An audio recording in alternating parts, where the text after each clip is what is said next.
Vera a su manera. Llega gracias al auspicio de... En los últimos 60 días hemos generado ya 50.000 empleos jóvenes entre 18 y 29 años. Seguimos trabajando por tu futuro. Juntos nada nos detiene. Banco Bolivariano, contigo.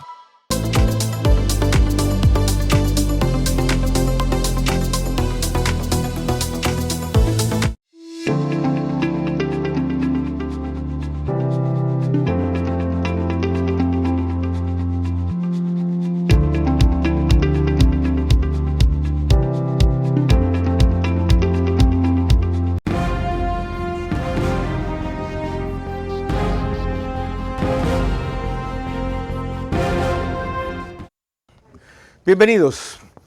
El Salvador sigue siendo una democracia, aunque a algunos no les guste llamarla así, porque la Constitución no se violó, se forzó para permitir una reelección del presidente, que sorprende al mundo. E inicialmente ha sido principalmente por sus logros en seguridad.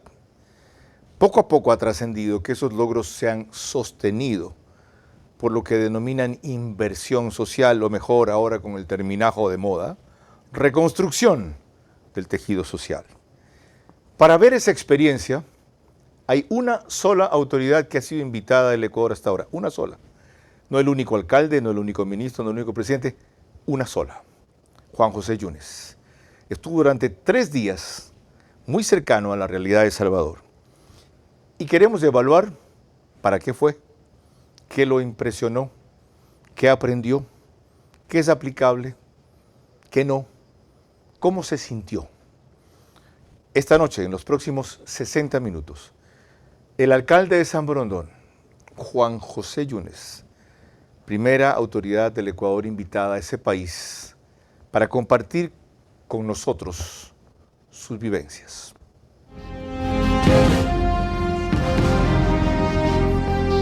Este es Vera a su manera.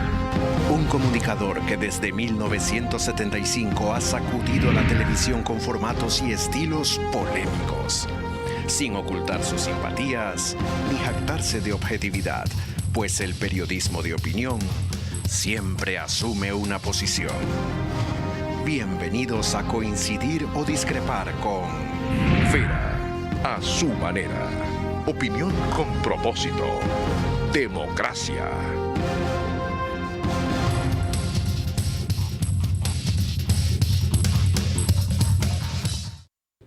Bienvenidos a una entrevista inusual a una autoridad del Ecuador por las razones que acabo de explicar. Creo que es enormemente valioso auscultar las primeras impresiones de un alcalde que ha logrado mantener índices de seguridad sorprendentes en su cantón, estando rodeado de 2 en donde la inseguridad se desbordó, como son Durán y Guayaquil, zona 8. Les recuerdo que nos pueden seguir por Facebook y YouTube de Vera a su manera. Estamos también en Extreme TV Cable, canal 15 de Vito TVO 709, si prefieren señal de alta definición. En DirecTV el canal es 194, corresponde a Manavisión, señal abierta solo en Manaví, canal 9. En estas 2 cableras y en todas las demás del país, gracias a RTU salimos también, DirecTV 177, CNT 12, TV Cable 69, Claro TV 30 y Cable Unión 09. Radio 101.3 FM, Radio Centro, audio y en imagen para sus plataformas digitales. Candela con K en Manaví, 89.3 FM. La Bonita del centro del país en Riobamba, 89.3 FM también, pero con retransmisión en Chimborazo, Cotopaxi y Tungurahua. Y en Quito, Radio Única 94.5 FM, como es usual. Muy pronto en el Puyo, ¿verdad? En Nina Radio 104.7 FM. Solo que el reprise lo hace Nina Radio de 13 a 14 horas. Pronto se los confirmo. Gracias, productora. Pedro Lozada, no te necesitamos, quédate en TC Televisión nomás. Lorena Ochoa se integra, solo trabajar los fines de semana, ella entre semana no trabaja. Bienvenida, Lorena. Gracias, Carlos. Buenas noches. Buenas noches a todos los que nos ven y nos escuchan. Lo adecuado es revisar primero algunas imágenes que resume bastante bien los principales aspectos de la visita que acaba de hacer durante 72 horas nuestro invitado, Juan José Yunes. Señor alcalde, descríbanos dónde está y qué vio. Bueno, eso que ven ahí es un mirador turístico, la Puerta del Diablo, un espacio de reconstrucción, en realidad, de espacios públicos. Eso que están viendo ahí es la biblioteca que se hizo en El Salvador, una biblioteca que es gigante, 7 pisos, con aire acondicionado, que trabaja las 24 horas del día. Ven la catedral, ven el palacio y esa plaza que está ahí es un espacio público, y lo que están viendo en este momento es uno de los cubos, un proyecto que lo explicaré luego un poco más, pero sobre todo donde se dan diferentes acciones sociales a infantes, a niños, a jóvenes, adultos y adultos mayores. Un espacio que ha permitido darle, hacer un trabajo de territorio al gobierno en los puntos donde la inseguridad eran los puntos más críticos de inseguridad, y sobre todo espacios que ha permitido que la ciudadanía se empodere y pueda tener un espacio, mejor espacios para poder compartir entre ellos. Como pueden ver en imágenes, no le pide ningún favor a cualquier inversión privada, y sobre todo da calidad de vida a los ciudadanos. Ese espacio que ven ahí es un espacio para chicos con discapacidad, en el que estaba, en los otros espacios para jóvenes que puedan fomentar la lectura, y de esta forma, con cierto, vale decir, libros de primera. Eso que ven es un proyecto de huertos orgánicos que se tienen con los adultos mayores en uno de estos cubos, para de esta forma tener muchas actividades, ¿no?, que benefician a cada uno de los habitantes de El Salvador. Ahí, como ven, estamos compartiendo con un chico con discapacidad que también ha aprendido a utilizar las computadoras. Ese es un programa de adultos mayores que tienen en El Salvador. Y acá, en esa imagen, es un programa de robótica que tienen en la biblioteca. Justamente ahí, con el profesor de robótica, nos está enseñando los diferentes temas. Esa es la parte alta de la biblioteca, donde había una exposición pictórica, y ahí en esa foto estamos con Carlos Marroquín en la terraza en una de las terrazas de la biblioteca. Como ven, los libros son libros de calidad, los últimos libros, y ese espacio es un espacio importantísimo, donde los jóvenes pueden ir a grabar música en el sector. Esa es la fundación de un pintor que vive en un sector, que también luego explicaremos más el tema, que ha hecho mucha ayuda a los chicos del sector. Gracias, señor alcalde, por ese breve resumen y descripción. ¿Por qué es usted la primera autoridad invitada? ¿Por qué no ha sido antes el alcalde de una ciudad mayor, un ministro, un prefecto, un asambleísta? ¿Por qué? Mírate, más que nada te quiero decir, como dice el título del programa, ¿para qué? ¿Para qué? ¿Para qué asistir a El Salvador? Primero, atender una invitación formal del gobierno de El Salvador, lo cual nos llena de orgullo, no solo a San Borondón, sino creo que al país entero. Primera autoridad invitada por el gobierno.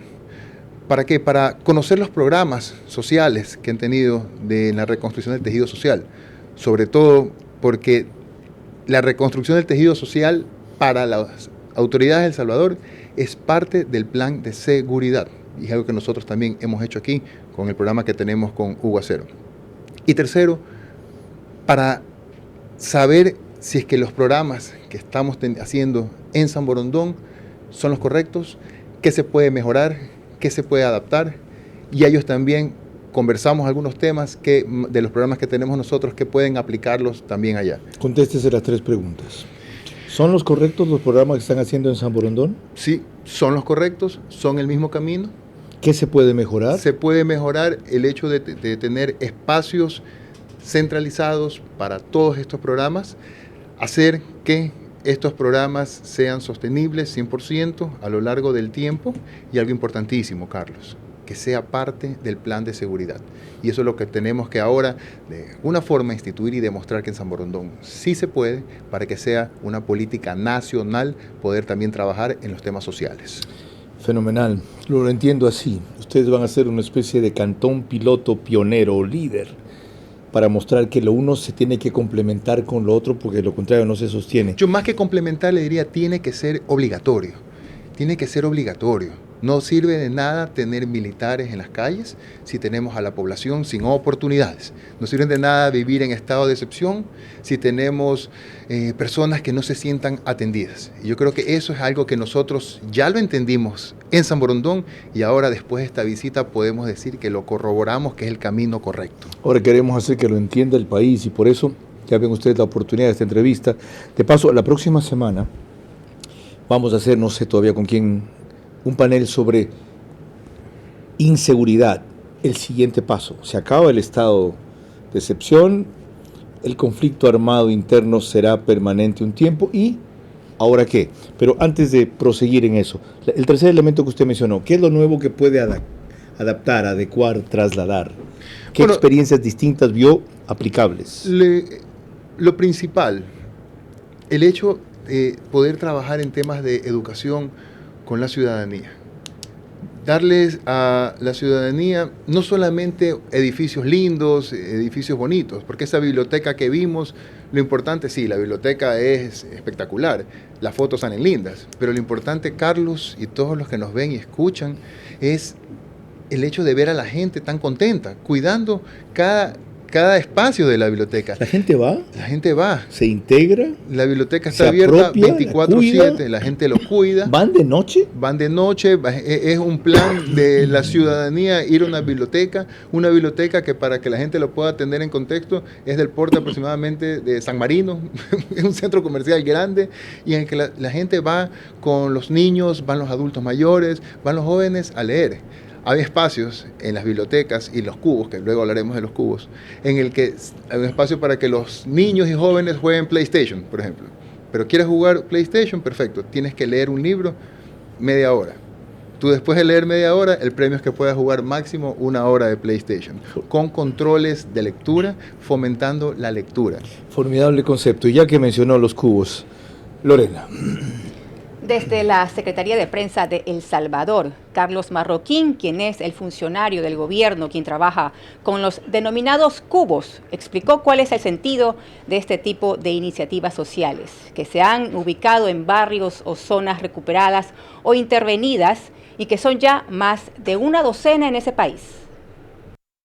Lo que buscamos es que nuestros embajadores, que nuestro cuerpo diplomático conozca mucho más y se empape más de este programa que el presidente Nayib Bukele lidera, este proyecto que al final es un producto país y que lo que buscamos es que sea resaltado. Creo que algo que va a jugar muy a favor de toda esta estrategia es todo el carisma que tiene Hugo al respecto de saber dónde poder llevar este proyecto y este programa para que otros países, para que la empresa privada en Europa pueda conocerlo y en algún momento puedan ser actores claves que puedan financiar y ampliar este programa.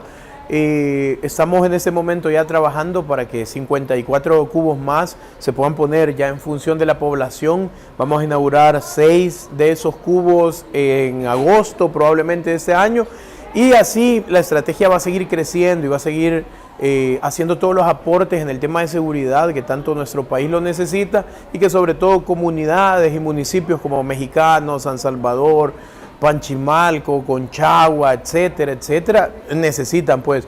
Todo nuestro país ha sufrido la vulnerabilidad y la exclusión y este tipo de proyectos que son los centros urbanos de bienestar y oportunidades en sus diferentes áreas han venido a romper ese ciclo de exclusión, de estigmatización y de pobreza de estas comunidades y de esos municipios. Bueno, ahí ven ustedes la explicación de por qué cubos. Primero, la construcción es así, como un cubo. Y segundo, el nombre equivale a Centros Urbanos de Bienestar y Oportunidades. ¿Es replicable eso en San Borondón? Totalmente, Carlos, totalmente. ¿Qué incluiría qué? Incluiría, centralizar dentro de estos cubos los proyectos que ya tenemos en San Borondón. Proyectos de infantes, proyectos de niños que pueden tener clases extracurriculares, por ejemplo, en el lugar, clases de computación en el lugar, bibliotecas para fomentar la lectura, poder trabajar con mujeres en el sector, ya que hay salas de uso múltiple en el que se fomenta también la cultura tradicional del lugar, como ustedes pudieron ver en los videos que estaban bailando música tradicional, programas de adultos mayores que lo puedas hacer en el lugar. ¿Sabes qué me impresionó? De que la construcción de los cubos son precisamente con vidrio alrededor. Ajá. Y yo les preguntaba, ¿y la ciudadanía no les daña? ¿No pasa algún malcriado que tira una piedra y daña el cubo? Y me dicen, no, porque dentro de estos cubos están trabajando personas de los barrios, la gente siente el proyecto de ellos, y la ciudadanía son los primeros que están cuidando las acciones y la edificación del cubo. Costo aproximado que usted debe haber ya calculado que le cueste hacer el primero aquí, ¿y con qué lo piensa financiar? O sea, vamos a firmar un convenio con ellos que nos van a permitir poder tener estudios de un cubo promedio, pero ese cubo debe estar aproximadamente entre unos $800,000, $1.200.000, que es totalmente financiable con el presupuesto que tiene la alcaldía de San Borondón, pero lo más importante es que los proyectos que van a estar dentro del cubo ya los tenemos, es cuestión de implementarlos. ¿Es posible que el sector privado aporte? Total. Sí, para poder solventar los servicios del cubo. Por supuesto. Porque una cosa es la construcción, la instalación, y la otra... el mantenimiento y la operación. Operación que tenemos ya nosotros programas que se pueden instalar dentro del cubo que queremos hacer, que incluso dentro de la conversación que tuvimos con Carlos y con el vicepresidente de la República están interesados incluso de venir acá a San Borondón a inaugurar el primer cubo cuando lo hagamos. ¿Cierto que se vio con el vicepresidente? Así es. ¿Cómo se llama? Félix Ulloa. ¿Qué trató con él? Conversamos un poco de todo, ¿no? Su rol en el gobierno. Él es una persona de 71 años de edad, una persona con conocimientos de leyes. ¿71? Sí.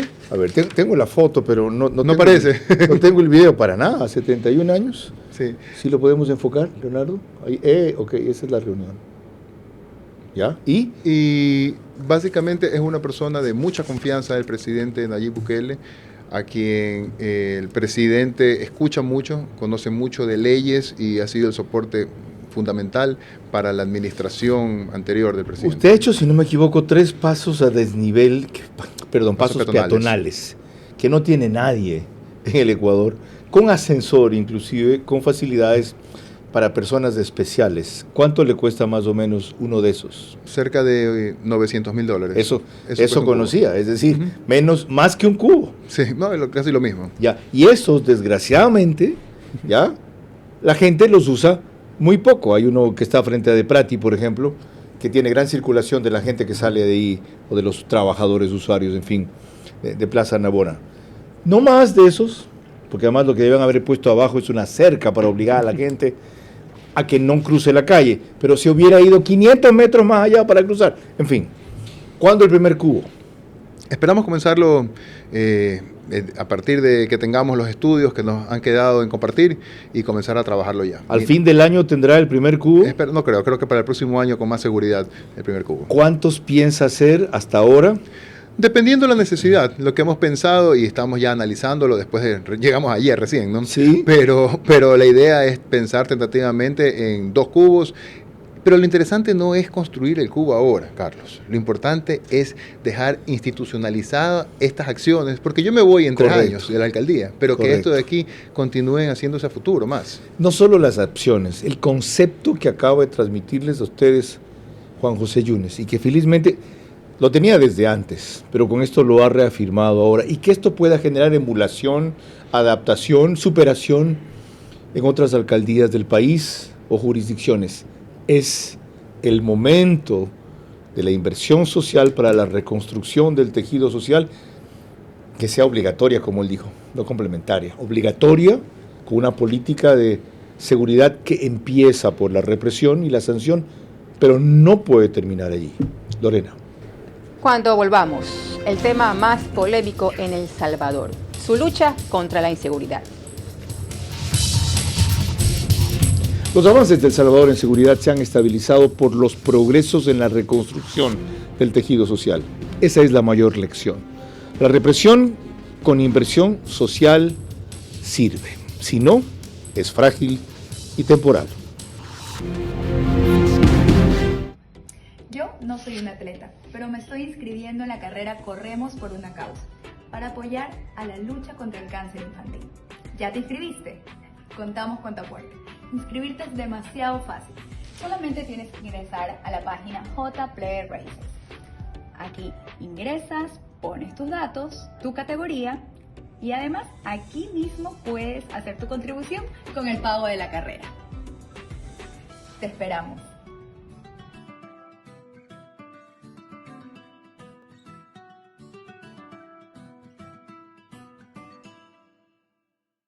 El nuevo Ecuador genera resultados. ¿Recuerdan la ley de empleo joven? En los últimos 60 días hemos generado ya 50.000 empleos jóvenes entre 18 y 29 años. Ese es el impacto de la primera ley. El gobierno nacional está cumpliendo. Desde el 20 de diciembre del 2023 hasta la fecha, más de 50.000 jóvenes cuentan con un empleo digno en todas las provincias del país. Una muestra de ello, en Guayas, 16.033 empleos. Pichincha, 15.582. Azuay, 3.635 y Manabí, 2.739. Seguimos trabajando por tu futuro.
Juntos podemos resolver el día a día e impulsar a un país que se activa cada vez más.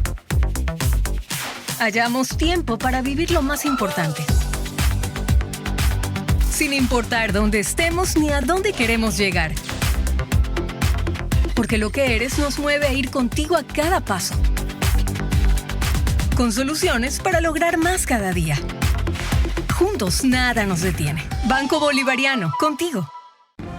Vera a su manera, crítico e independiente. Estamos tratando a Juan José Yunes en El Salvador, alcalde de San Borondón, primera autoridad invitada por el gobierno de ese país desde el inicio del régimen de Nayib Bukele a conocer algunas de sus experiencias. En la transmisión o posesión de mando inicial estuvo el entonces vicepresidente Otto Sonnenholze, pero es una cuestión distinta. Les recuerdo siempre que el reprise de este programa es por OnePlus, canal 14, WUAN, con el signo de más. El mismo número en las 3 cableras que lo reproducen, Extreme TV Cable, CNT y Claro TV. Apenas termina el periódico digital Ecuador en Vivo, sube un resumen a su portal principal y página de noticias. Y en Estados Unidos vamos en simultáneo gracias a Macro Digital. ¿Pusimos o no pusimos lo de Macro? Ahí está, gracias. Más cerca de ti. Retomamos nuestro tema, Lorena.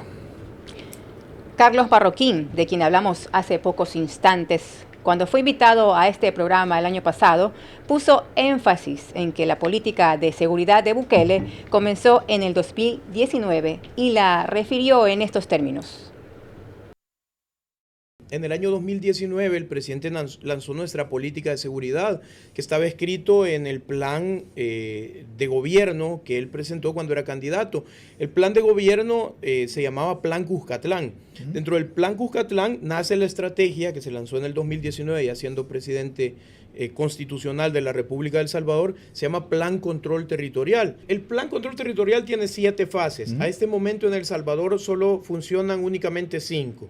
5 están funcionando, que es la fase 1, que ya dejó de funcionar porque ese estuvo en los centros históricos, se completó. Control territorial. La fase 2, que es una fase transversal, que es la fase de oportunidades, de atención a servicios básicos. La fase 3, que es una fase que hablaba de modernización de nuestros cuerpos de seguridad, de la Policía Nacional Civil y de nuestro ejército, que hace patrullajes conjuntos con la policía. No puedes enviar a la guerra a la Policía Nacional Civil y a la Fuerza Armada contra pandilleros que estaban armados con altos calibres, y los vas a enviar a nuestra fuerza de seguridad con pistolas de agua. ¿Cómo sacaban la plata? ¿De dónde salió la plata?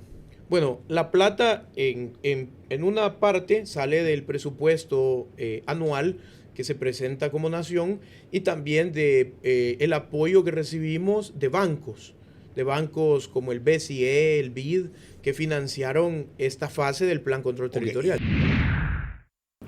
Vamos ahora a ese tema, que es lo que más atrae a Salvador, pero averiguando qué está haciendo sobre ese tema el alcalde de San Borondón. Usted tiene, Juan José Yunes, una cosa que se llama Plan Integral de Seguridad para San Borondón. ¿Desde cuándo? ¿En qué consiste? Y el ingreso de Hugo Acero como uno de sus asesores principales en esa materia, desde hace más o menos un año, ¿qué giro o ventajas le ha dado? Bueno, hay que recordar el tema de que la competencia de seguridad no es de la alcaldía de San Borondón. Así es. No es. De ninguna alcaldía. ¿Sí? Sin embargo, y fue parte de las razones en las que fuimos a El Salvador, es que sí podemos hacer nosotros. Sí podemos apoyar a la policía como lo hemos venido haciendo, con construcción de UPCs, con arreglos de equipos de vehículos para la policía. Poder aportar con cámaras de seguridad como se han instalado en toda la ciudad, más de 650 dispositivos entre cámaras de seguridad, cámaras termales en los ríos, interconexión de garitas, tótems de seguridad, que esto permita que la ciudadanía en general pueda ser parte también de la acción contra la inseguridad, pero sobre todo conociendo de que no puedo yo poner 200 policías en las calles, no puedo poner 600 policías en las calles, sí puedo poner dispositivos que permitan que la policía, ente competente de seguridad, sí pueda hacer su trabajo en San Borondón. A eso obedece que la inseguridad no se haya disparado en su cantón, a pesar de lo que yo llamaría mala vecindad en ese sentido, en cuanto a la violencia.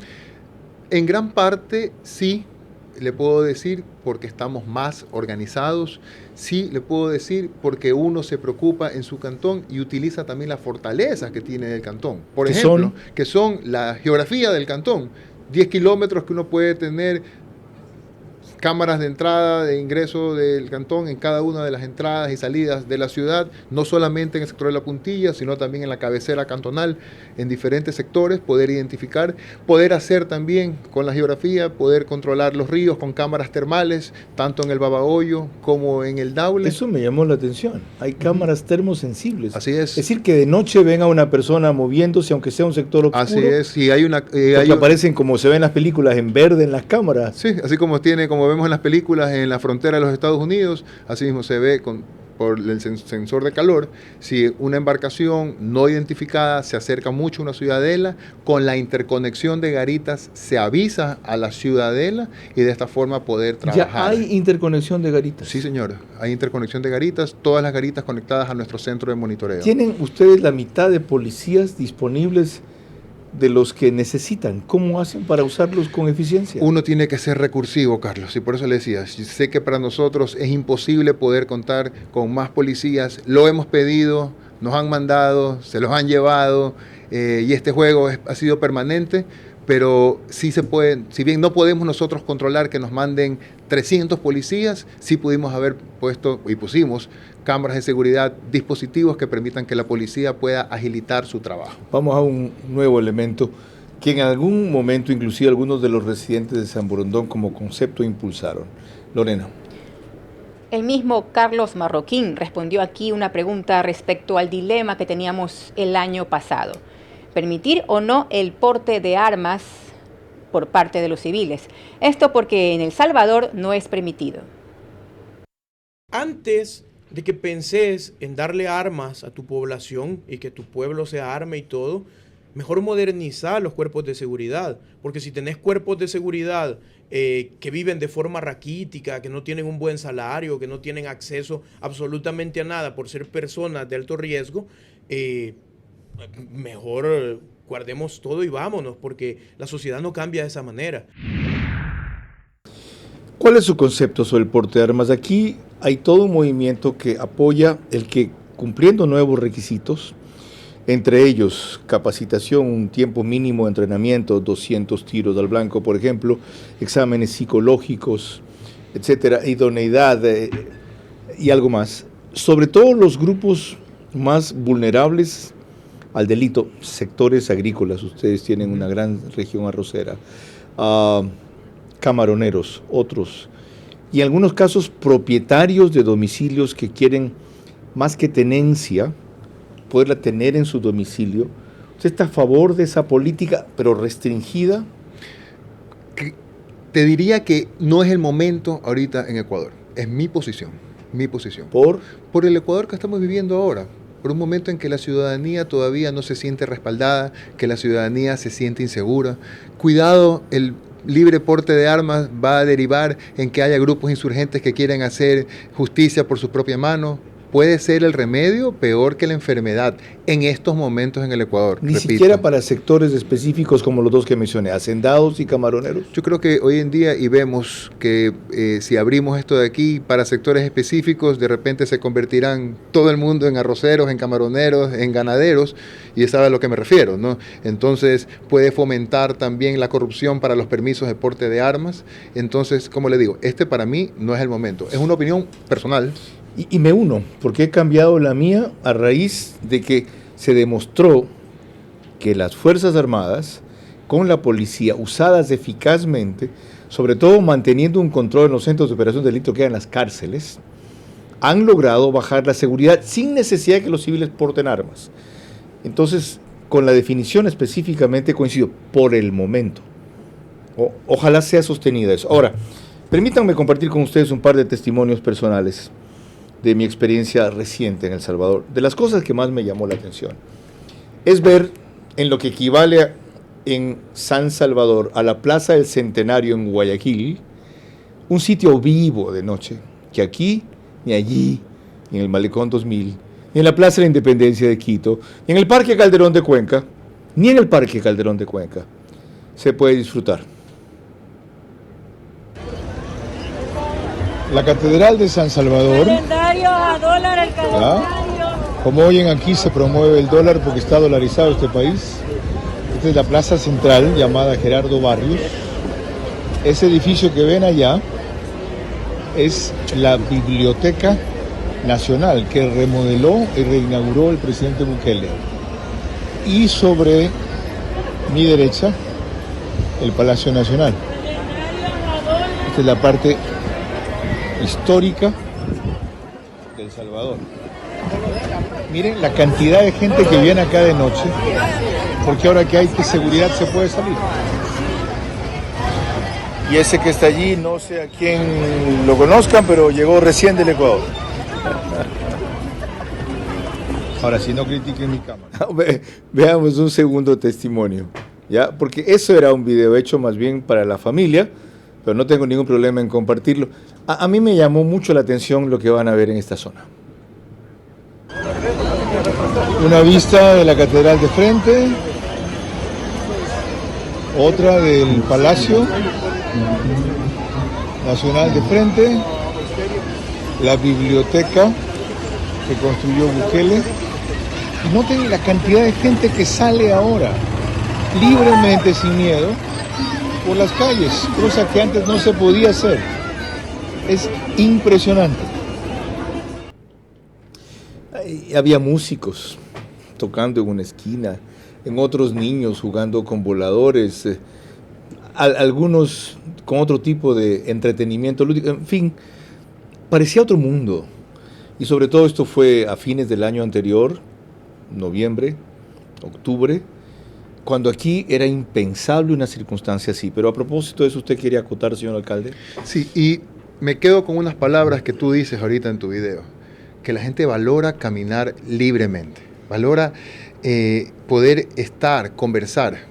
Solo rapidito comparto una experiencia. Fui al Cubo en el sector Ibu. El Cubo lo hicieron al lado de una cancha que era donde se juntaban un grupo de pandillas a estar ahí todos los días. Ellos me decían, era impensable años atrás pensar que usted esté aquí. Era impensable pensar de que estemos aquí conversando, contando las historias de las pandillas aquí, como lo estamos contando ahora. Me tocó estar ahí con un grupo de adultos mayores que me llevaron a caminar, solo para poner en contexto a la población, más o menos un lugar que era como los bloques que están en la pradera, en el sur de Guayaquil, unos bloques así, donde era impensable, era tomado ese espacio por los pandilleros. Y caminando por el sector, que me llevaron a ver uno de los huertos familiares, de los huertos orgánicos, que estaban ahí, una señora nos contaba y nos decía, ¿usted sabe, alcalde, que yo fui violada aquí en este sector? Hace 3 años me violaron a mí. Hace 3 años me violaron, me sentí terrible. En una intervención que hizo en el sector el gobierno, agarraron a los pandilleros y lo tuve cara a cara a quien me violó. Y yo dije, sí, él fue. Y él está preso ahora 18 años. El gobierno trabajó conmigo en un acompañamiento psicológico. Y hoy puedo decir que me siento libre gracias al trabajo del gobierno del presidente Bukele. Usted me contaba además que le impresionó la educación de la gente en otro sentido, y eso se veía reflejado ¿en qué? En la limpieza de la ciudad. Es algo de las cosas que más me impresionó. Aprendes y te das cuenta que ciudad más limpia no es la que más se limpia, sino la que menos se ensucia. Y te das cuenta de que la ciudadanía en general cuida la ciudad. ¿Cuántos barrenderos vio en el tiempo que estuvo allí? Estuve 72 horas ahí, recorrí algunos kilómetros de la ciudad y vi tan solo 2 barrenderos en algún momento en la plaza central que estaban barriendo en realidad tierra. Entonces te das cuenta de que eso es parte de la cultura. En la plaza central que estaba el video en antes ahí, ustedes ven, y tú lo viste de ley, viste arte, música, cultura, gente que va de una forma ordenada a tomarte fotos con los artistas, y eso es parte del desarrollo de una ciudad, y eso es lo que hay que promover también. Y eso es lo que podemos recuperar. Por eso este programa, por eso el testimonio directo del alcalde apenas llegado, por eso la esperanza. Si pudo El Salvador, ¿por qué no vamos a poder nosotros?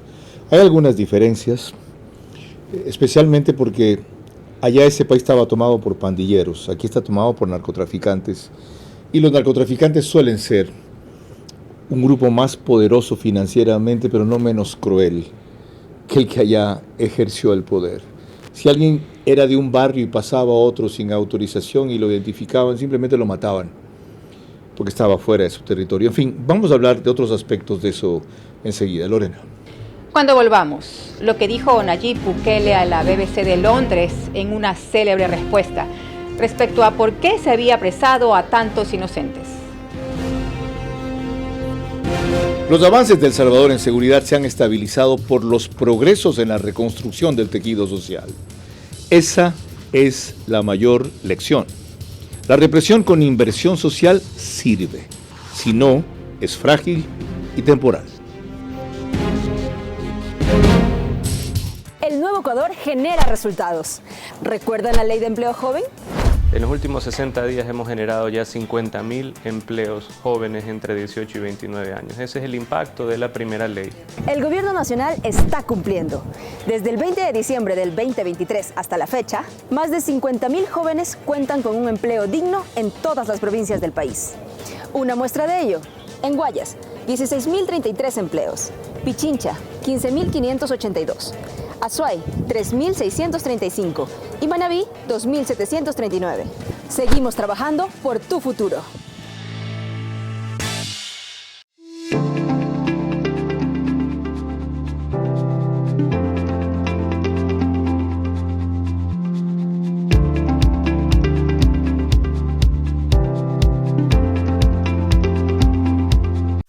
Juntos podemos resolver el día a día e impulsar a un país que se activa cada vez más. Hallamos tiempo para vivir lo más importante, sin importar dónde estemos ni a dónde queremos llegar. Porque lo que eres nos mueve a ir contigo a cada paso, con soluciones para lograr más cada día. Juntos nada nos detiene. Banco Bolivariano, contigo. Vera a su manera, crítico e independiente. Lo siguiente, vamos al líder que hizo posible la transformación de ese país. Lorena, ¿tú presentas eso? ¿De los 7.000 presos? Sí, yo. Dale.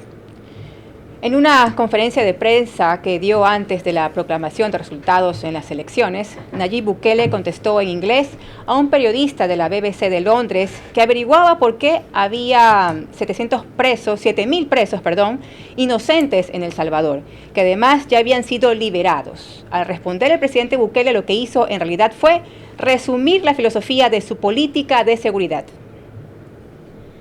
Pues es importante decir que en todas las policías del mundo, y me parece hasta sorprendente cuando algunos dicen, pero en El Salvador arrestan gente y algunos de los arrestados son inocentes.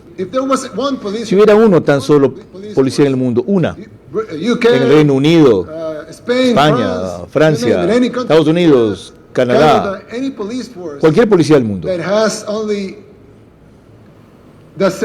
que tenga un margen de error del 0%, porque solo arrestan a personas culpables, ¿por qué necesitarían fiscales o procuradores o incluso un sistema judicial? No se necesitarían. Entonces, si tenemos la capital mundial de los asesinatos, el lugar más peligroso del mundo, el lugar del mundo con la mayor cantidad de asesinatos, ¿qué implica? Pues que tenemos el lugar del mundo con la mayor cantidad de asesinos. Por supuesto que ustedes no arrestan a 70.000 personas porque no tienen 70.000 asesinos, porque no son la capital mundial de los asesinatos, pero nosotros sí tuvimos 70.000 asesinos. Entonces voy a terminar con esto. Algo que ustedes han demostrado y que lo han ratificado las fuentes independientes, es que El Salvador pasó de ser el lugar más peligroso del mundo a ser el lugar más seguro del hemisferio occidental. Y complemento esto, que corresponde apenas a un fragmento de una respuesta de 11 minutos a la BBC, resumiendo otras dos cosas que dijo Bukele. La primera, miren, tenemos 40.000 presos de 70.000 que debían estar, significa que hay 30.000 afuera.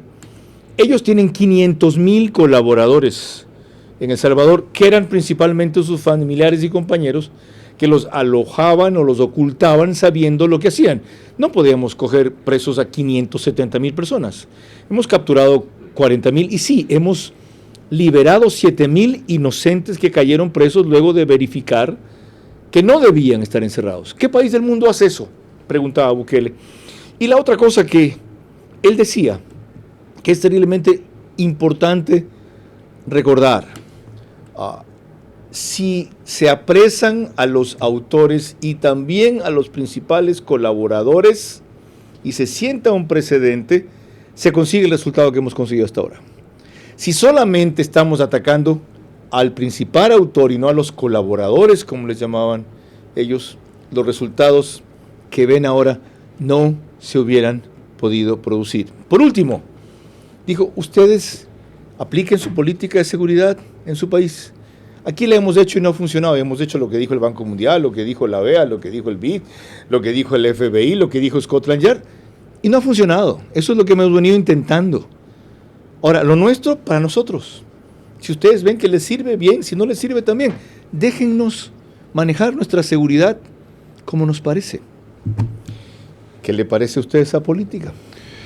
Lo has dicho todo, pero lo complemento con algo que es fundamental para lo que dijo el presidente Bukele.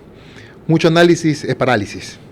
Si te pones a analizar muchas cosas, muchos temas, tal vez no tuvieran los resultados inmediatos como los han tenido. Y hoy los resultados que tiene El Salvador garantizan y legitiman el trabajo que ha hecho Bukele. ¿Por qué en su visita no fue a la famosa cárcel o a las cárceles, a Secot? Por una sencilla razón, de que ya nadie más va a ir a las cárceles a conocer, que eso me dijeron allá.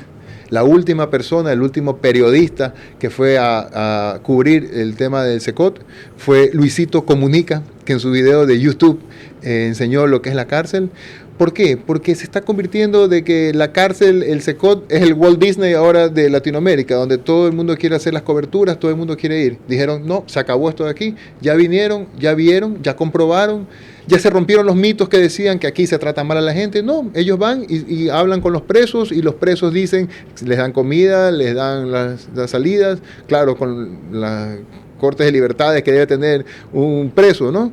Pero se cerró y ya nadie más entra. Qué bien pensado. Hubo un tiempo para eso y ya no más. Es decir, el excelente manejo de las cárceles terminaba siendo el único ejemplo que se podía asociar con El Salvador. No. Y por lo mismo veamos esto otro, Lorena. La realización de eventos mundiales como el concurso de Miss Universo ha servido al presidente de El Salvador para demostrar primero el nivel de control y seguridad que hay en su país y luego invertir en lo que sea que cueste algo así para promover la imagen de su país, que ahora experimenta un incremento enorme en turistas e inversiones. El Salvador has changed forever, and we have demonstrated it here once again. It has been an honor to welcome the delegates, the organizers, the visitors from different countries. Miss Universe has given us the opportunity to show the world the country we are building. Thank you for choosing to be part of El Salvador's rebirth. But this is just the beginning. What you have experienced here is just a small taste of what we aspire to. We want the most brilliant minds of the world to come around to help us build this new beacon of hope for everyone that wants to live in freedom. Ese evento fue el mejor promocional que se puede haber hecho en el mundo de lo que es hoy El Salvador. Entre otras cosas por la repercusión que tiene una transmisión de Miss Universo y porque tienen un presidente que habla excelente inglés como el nuestro. Ustedes han visto en caracteres la traducción. ¿Tiene usted planeado algún evento similar para El Salvador? Cuando usted llegó, lo decía en son de reclamo, te trajo a la orquesta Alberto Barros y ni siquiera me avisó, fanático de la salsa. Yo, hacer algún Miss Ecuador allí o algo equivalente que empiece a posicionar a San Borondón como algo más que un cantón extraordinariamente agrícola o como algo más que una zona residencial extraordinariamente elitista. Tú sabes que lo que más sorprende allá y lo que creo que de las cosas que más uno se trae es que primero que nada, ¿sabes quién se lo cree lo del Salvador? El presidente. Él sabe que está haciendo algo que es un game changer para Latinoamérica. Y él lo sabe. Y él está convencido. Por eso que fue Miss Universo. Por eso fue que hicieron los juegos estos centroamericanos. Campeonato Mundial de Surf. Por eso que están... Fue a jugar el Inter Miami. Fue el Inter Miami. O sea, él piensa en grande. Y es así lo que uno tiene que pensar. Pensar no como el cantón San Borondón, no como el pueblito, como la ciudad de San Borondón, la ciudad del futuro, la ciudad de las inversiones, la ciudad donde sí se pueden hacer estos temas realidad. Y eso creo que es la principal enseñanza que hemos recibido nosotros en El Salvador. Gracias por el mensaje, señor alcalde, apenas 24 horas después de llegado. Y por compartir con ustedes algo que es lo que tenemos que empezar a programar ya. Aim high, dicen los gringos, apunta alto, apunta alto. Caímos tan bajo, aunque no al fondo, que tenemos que resurgir y ahí tenemos un modelo, no el modelo, un modelo. Lorena. Cuando volvamos, mis preguntas para nuestro invitado que deben ser respondidas únicamente en términos de sí o no, sus reflexiones finales y el comentario de cierre de nuestro director, Carlos Vera. Los avances de El Salvador en seguridad se han estabilizado por los progresos en la reconstrucción del tejido social. Esa es la mayor lección. La represión con inversión social sirve. Si no, es frágil y temporal.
Juntos podemos resolver el día a día e impulsar a un país que se activa cada vez más.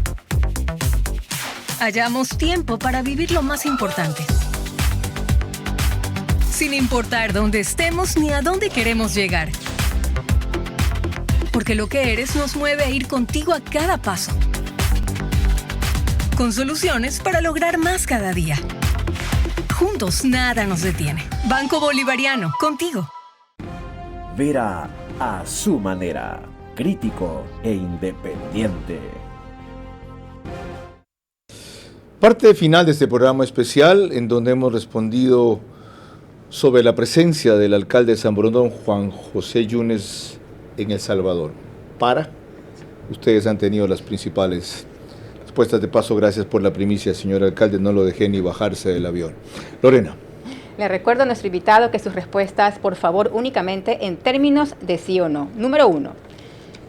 ¿Ve usted viable un proceso similar al del combate a la inseguridad en El Salvador, adaptándolo a las realidades en el Ecuador?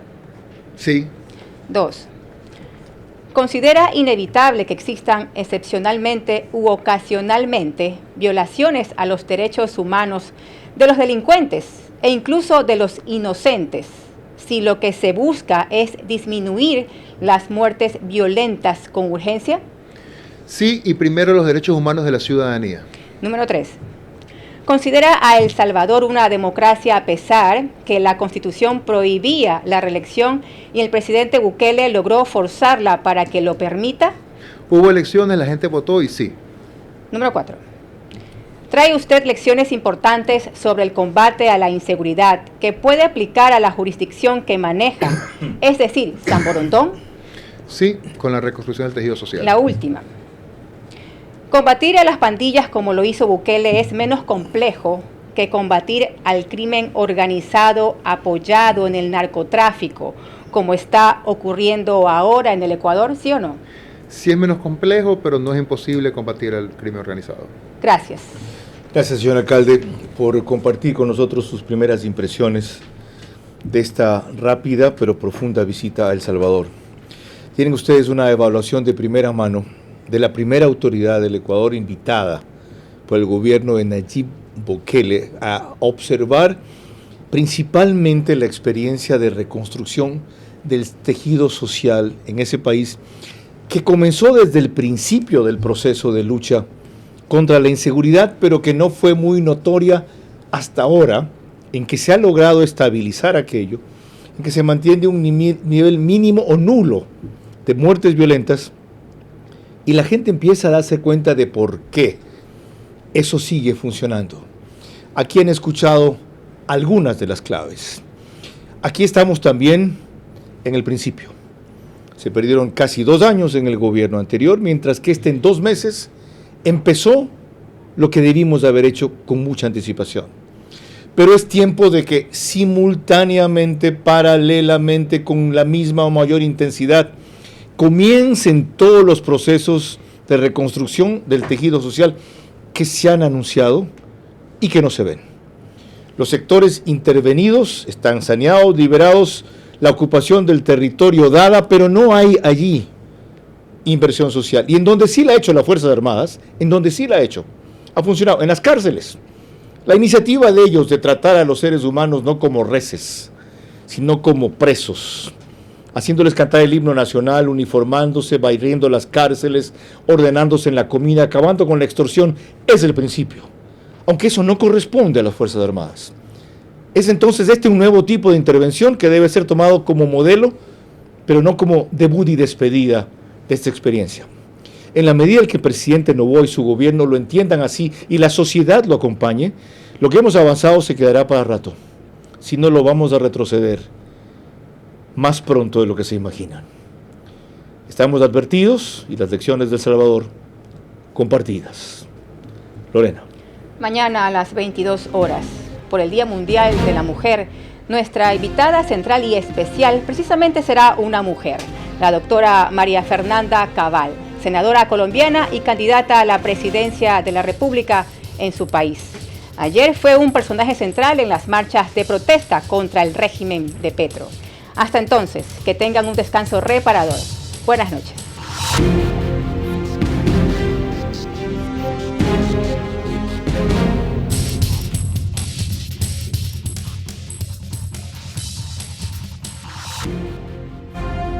Vera a su manera. Llegó gracias al auspicio de... En los últimos 60 días hemos generado ya 50.000 empleos jóvenes entre 18 y 29 años. Seguimos trabajando por tu futuro. Juntos nada nos detiene. Banco Bolivariano, contigo.